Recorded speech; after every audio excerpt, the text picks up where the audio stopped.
Overcoming fear అంటే ఏంటి? భయాన్ని అధిగమించడం. What we see, what we go through in the physical realm, what we experience, what others experience gives us fear. మనము దేని గుండా వెళ్తున్నాం అనుకోండి, మనకి ఇబ్బందికరమైనటువంటి పరిస్థితి గుండా వెళ్తున్నాం అనుకోండి, శరీర సంబంధమైనటువంటి వ్యాధి అవ్వచ్చు, లేక ఆర్థిక సంబంధమైనటువంటి బాధ అవ్వచ్చు, వివాహం అవ్వచ్చు. అలా వెళ్తున్నప్పుడు భయము రావడం అనేది సహజం. ఈ శరీరంలో ఉన్నాం కనుక అందుకే దేవుడు మనకి ఈ వాక్యం ఇచ్చాడు. ఈ మాటలు అందుకే చెప్తాడు, భయం అనేది వేస్తుంది. కాబట్టి ఈ భూమి మీద ఉన్నప్పుడు యోబు కూడా అంటాడు, మ్యాన్ ఈజ్ బార్న్ అంటూ ట్రబుల్ అని. మానవుడికి శ్రమలు ఉంటాయి, కొన్నిసార్లు మహాశ్రమలు ఉంటాయి, వేదనలు ఉంటాయి, బాధలు ఉంటాయి. వీటన్నిటి గుండా కూడా వెళ్ళాల్సి వస్తుంది. బాధ అనేది ఉంటుంది, నొప్పి అనేది ఉంటుంది. పైగా భవిష్యత్తు ఎలాగుంటుందో తెలియనటువంటి క్వశ్చన్ మార్క్, అనిశ్చయత. దేవుడు అందుకే తన వాక్యాన్ని ఇచ్చి వాక్యముతో మాట్లాడుతూ ఉంటాడు అనమాట. God talks in different ways. మనం అనుకుంటాం విశ్వాసులైన మనమే ఇంత దేవుని మీద ఆధారపడుతున్నా ఇన్ని శ్రమలు, ఇన్ని బాధలు, ఇన్ని వేదనలు వస్తున్నాయి, మరి దేవుని ఎరగని వారి పరిస్థితి ఏంటి? వాళ్ళు ఎలాగా ఈ శ్రమల్ని జయిస్తారు? వాళ్ళు ఎలా బయటకు వస్తారు? ఒక్క ఆదివారం కానీ కొంతకాలం వాక్యం వినకపోతే భయం వేస్తుంది కదా. భవిష్యత్తులో దేవుడు మాట్లాడకపోతే, గాడ్స్ గ్రేస్ లేకపోతే నా పరిస్థితి ఏంది అని అనుకుంటాం. మరి వాళ్ళకి అసలు వాక్యమే తెలీదు, ఆదరణ ఎలాగ వస్తుంది, బలం ఎలాగ వస్తుంది? బట్ దేవుడు చూసింది ఏంటంటే, God is God of all people. సమస్త భూగోళంలో ప్రతి మానవుడికి, ఇంకా యేసు ప్రభు వారికి దేవుడే. సమస్తము ఆయన కొరకు చేయబడ్డాయి, అవునా కదా? ఆయన ద్వారా they are all made for him, by him, through him. So ఇప్పుడు మరి వాళ్ళందరికీ వాళ్ళు ప్రార్థించినా, తెలుసుకోకపోయినా, తెలియకపోయినా, బైబిల్లో ఒక మాట ఉంటుంది, ఏ కష్టము చేసినా ఫలితం దొరుకుతుందంట. నువ్వు ఎవరివవు, నువ్వు కష్టపడితే ఫలితం వస్తుందా లేదా? ఎస్. నువ్వు విశ్వాసివి, నువ్వు చదవకుండా పరీక్ష రాయి, పాస్ అవుతావా, ఫెయిల్ అవుతావా?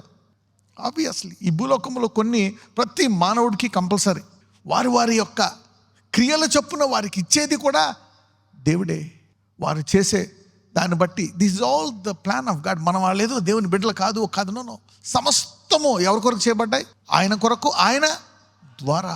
All things for him, by him. అందుకే ఆయన మొదటి ఫలాలైన మనల్ని ఎన్నుకొని మన శ్రమలు, మన బాధలు, మన కష్టాలు జయించడమే కాదు, మన పిల్లలు, మన భవిష్యత్తే కాదు, అందుకే మనకి సాక్ష్యం అనే కాడి పెట్టాడు. అంతెందుకు, పక్షులకు దేవుడు ఎవరు? ఇంకా మామిడికాయల సీజన్ అయిపోవచ్చింది కదా, అయినప్పటికీ ఆ చెట్టుకి మామిడికాయలు అన్నీ ఉన్నాయి. కొన్ని మామిడికాయలు, కొన్నేమో 3% తినేసి ఉన్నాయి తెల్లగా, అది తినేసి పైన కూర్చుంది చిలక. ఇంకొకటేమో పక్కన తింటా ఉందన్నమాట. ఎక్కడ ఏం దొరుకుతుందో, దానికి భవిష్యత్తు ఏంటో, దాని పిల్లలేంటో ఏమీ తెలియదు. ఓహో, వీటికి కూడా యేసుప్రభువే అరచుపిల్ల కాకులకును ఆహారము తానీయను. He make sures that every bird gets its food. ఈ భూమి మీద ఉండే ప్రతి పక్షి కూడా దానికి ఆహారము ఆకలేసినప్పుడు పెట్టే బాధ్యత యేసయ్యదంట. How much more precious.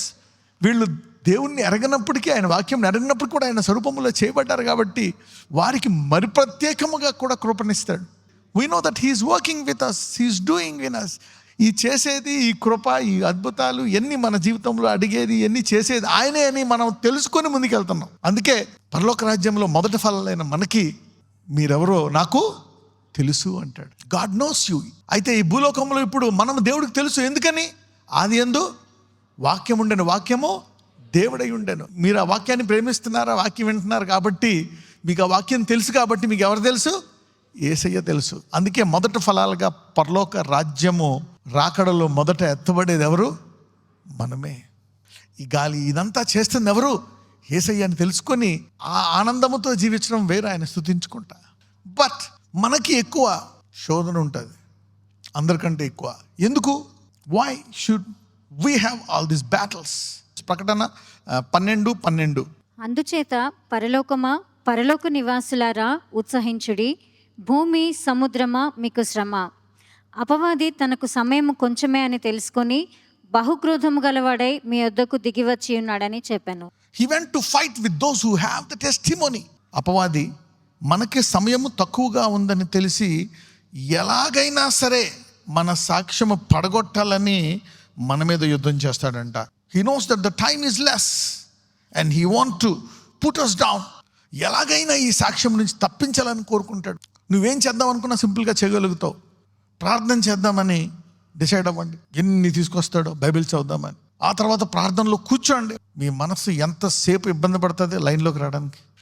You struggle to enter in to that zone of communicating with God. The devil యుద్ధం అన్నమాట. ఆ మొదటి ఫలంలో నీవు ఉండకూడదని. ఎందుకంటే ఇప్పుడు చనిపోయిన వారేంది, బతుకున్న వారేంది, క్రీస్తునందు ఒకవేళ బతుకున్న వారు ఉంటుండగా లేపబడతారు, లేని వారు ఎవరి ముందు లేపబడతారు? క్రీస్తునందు మృతులు. So knowing God first is a very important policy. ప్రకటన 12:17 అందుచేత ఆ ఘటసర్పము ఆగ్రహం తెచ్చుకొని దేవుని ఆజ్ఞలు గైకొనుచు యేసును గూర్చి సాక్ష్యమిచ్చుచు ఉన్నవారైనా ఆమె సంతానములో శేషించిన వారితో యుద్ధము చేయుటకై బయలువెడలి. చేసేది యుద్ధం ఈ భూలోకంలో ఎవరితో కాదు, నీతోటి. దేవుడు అందరినీ చూసుకుంటాడు. మనల్ని ఏంటంటే జగత్ పునాది వేయక ముందే ఎన్నుకున్నాడంట. మనం మొదటి ఫలాలు అవ్వాలని. ఇది నీ ధన్యత, నా ధన్యత. అందుకే నేను ఇక్కడ ఉన్నాం. Somebody say thank you Jesus. ఈ మొదటి ఫలాల ద్వారా భూలోకమంతా మరి వెళ్ళాలని సాక్ష్యం ఇచ్చు ఉన్నవారైన ఆమె సంతానంలో శేషించిన వారిని యుద్ధం అనమాట. సో అందుకే మనకు కొన్ని తప్పవు, మనకి నేర్పిస్తున్నాం. We are to be trained. ఇది ఒక ధన్యత అనమాట. 23వ కీర్తన 4వ గాఢాంధకారపు లోయలో నేను సంచరించినను ఏ అపాయమునకు భయపడను. నీవు నాకు తోడయుందువు, నీ దుడ్డుకర్రయు నీ దండమును నన్ను ఆదరించును. మామూలుగా చిన్న చిన్న సమస్యలు వస్తేనే భయపడిపోతాం. భవిష్యత్తులో ఏం జరుగుతుంది ఏంటి, we are scared of these things. కొంచెం బాధ, వ్యాధి, వేదన, యూ గెట్ స్కేర్డ్. అయితే ఇక్కడ గాఢాంధకారపు లోయ, అక్కడ రాయడం చూడండి ఎలా రాస్తున్నాడు. అంధకారపు కాదంట, గాఢాంధకారపు అంటే ఏంటి? ఇక మరణమే. It is nothing but death. గాఢాంధకారపు లోయలో నేను సంచరించినాను. ఇది లోయకు ముందు అంత విశ్వాసం రాకపోవచ్చు, కానీ లోయలోకి వెళ్ళిన తర్వాతే అయిపోతా అనుకున్నాను. అయిపోయి చూడండి మీరు. ఇప్పుడు చాలామంది, కొంతమందికి ఇక్కడ 70 ఏళ్ళు ఉన్నారు, 60 ఉన్నారు, 50 ఉన్నారు, 40 ఉన్నారు, 30 ఉన్నారు, 20 ఉన్నారు. అయిపోతా అయిపోయారా? అయిపోలే. ఎక్కడో మళ్ళీ గట్టెక్కుతున్నారు. అమ్మయ్య మళ్ళీ మునిగిపోదాం మొలగట్లే. మీకు అర్థం కావట్లేదు ఎందుకు ఇలా జరుగుతుంది అని. ఎందుకంటే ఇక్కడ ఆయన తోడై ఉన్నాడు, ఆయన దుడ్డుకర్ర దండము నిన్ను ఆదరిస్తుంది. ఒక్కొక్కసారి మనకు తెలియదు. In our fears we forget that God has a plan for us. ముందు దీన్ని ఎలాగైనా మనం దాటుకొని వస్తామని తెలుసు, అయినప్పటికీ ఏదో ఒక భయం, వేదన వెంటాడుతూ ఉంటుంది అనమాట. The fear. మరి ఇక్కడ దావీదు మహారాజు చక్కటి సాక్ష్యం ఇస్తున్నాడు. అంటే నాతో దేవుడు తోడుగా ఉన్నాడా ఈ పరిస్థితుల్లో? ఈ వ్యాధి, ఈ బాధ, ఈ వేదన. కొంతమందికి వ్యాధి, బాధన, ఆర్థిక సమస్యలే ఉండకపోవచ్చు, ఇంకా చాలా వేదన. కొంతమంది పాపంలోంచి బయటికి రాలేరు, అదొక వాదన. ఆ పాపము ద్వారా ఇంకా ఎక్కువ పొరపాట్లు చేసి మరి అధిక బాధల్లోకి వెళ్ళిపోయి ఇక అప్పుడు దేవుణ్ణి పట్టుకొని దేవా తీసుకొస్తావా అని అడుగుతున్నప్పుడు నువ్వు తోడుగా ఉంటావా? మరి నేను ఈ తప్పులు చేసి నేను వెళ్ళిపోయాను కదా, ఇప్పుడు పశ్చాత్తాపంగా తోడుగా ఉంటావంటే దేవుడు తోడుగానే ఉంటానంటున్నాడు. నీవు పరిశుద్ధంగా ఉండి చక్కగా ఉండి ప్రార్థనలో నిలకడగా ఉన్నప్పుడు వచ్చే శ్రమల్లో తోడుగా ఉంటాడు. నీవు కొన్నిసార్లు ఆ ప్రార్థన జీవితము సరిగ్గా లేక పడిపోయి పాపములో పడిపోయినప్పుడు మళ్ళా పశ్చాత్తాపడి తిరిగి లేసినప్పుడు ఆ శ్రమలో ఉన్నప్పుడు దేవుడు తోడుగా ఉంటాడా, ఉండడా? అందుకే మనం చూసేదాన్ని బట్టి మనము అండర్ ఎస్టిమేట్ చేసుకుంటాం. దేవుడు విడిచిపెట్టేశాడేమో, నేను ఈ లోయలో పడిపోయాను, ఈ పాపంలో పడిపోయాను, ఈ వ్యాధిలో పడిపోయాను, ఇందులో విడిచిపెట్టేశాడేమో. No, God's not going to leave you and God's never going to leave you. Remember the language. Okay, so the gifts and callings are without repentance. అందుకే అగాధలోయ గుండా వెళ్తున్న ఆయన మనతోటి తోడుగా ఉంటాడంట. ఎవరైతే ఈరోజు వాక్యం వింటున్నారో మీరు వెళ్తున్న మహాశ్రమలన్నీ టెంపరీయే, మీరు వాటిలోంచి బయటకు వచ్చేస్తున్నారు. దావీదు అగాధలో నుంచి వచ్చేసాడా లేదా? తోడుగా ఉన్నాడు. చనిపోయాడా? కాలిపోయాడా? సమస్తాన్ని పోగొట్టుకున్నాడా? No, he came out successfully and sat on the throne.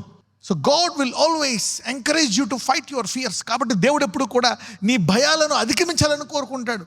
దేని విషయమై భయపడుతున్నావు, ఏ విషయం భయపడుతున్నా సరే, he wants you to overcome that. నీ జీవితాన్ని దేవుడు ఘనముగా ఆశీర్వాదకరంగా ముగిస్తాడు. నజరేయుడైన యేసయ్య, ఇదిగో నీ బిడ్డలను ముట్టి స్వస్థపరచండి. ఏ ఏ విషయాల్లో వాళ్ళు బాధపడుతున్నారో ఇదిగో ప్రభువా, ఆ బాధను తీసివేసి వారికి స్వస్థత దయచేయండి. లార్డ్ జీసస్, టుడే ఈ భయాలన్నిటిని చింతల్ని నీ మీద వేస్తున్నాము నాయన. నువ్వు ఆ భయాల్ని తీసివేస్తావయ్యా, మాకు ధైర్యాన్ని ఇస్తావు, మమ్మల్ని ఎన్నడూ విడవను ఎడబాయనన్నావు ప్రభువా. నీ నామం మెరిగిన నీ యొక్క బిడ్డలకు మరి విశేషముగా వారితో తోడుగా వాళ్ళని ఆశీర్వదిస్తావు నాయన. వారి కష్టాల్లోంచి అగాధ లోయలోంచి బయటకు తీసుకొచ్చి ఒక గొప్ప సాక్ష్యాన్ని ఇస్తావు నాయన. నీకు వందనాలు. వారిని ఆశీర్వదించి వారి పిల్లల్ని ఆశీర్వదిస్తావు. పరిపూర్ణ విడుదల దయచేయమని ప్రార్థిస్తున్నాము తండ్రి. ఆమెన్.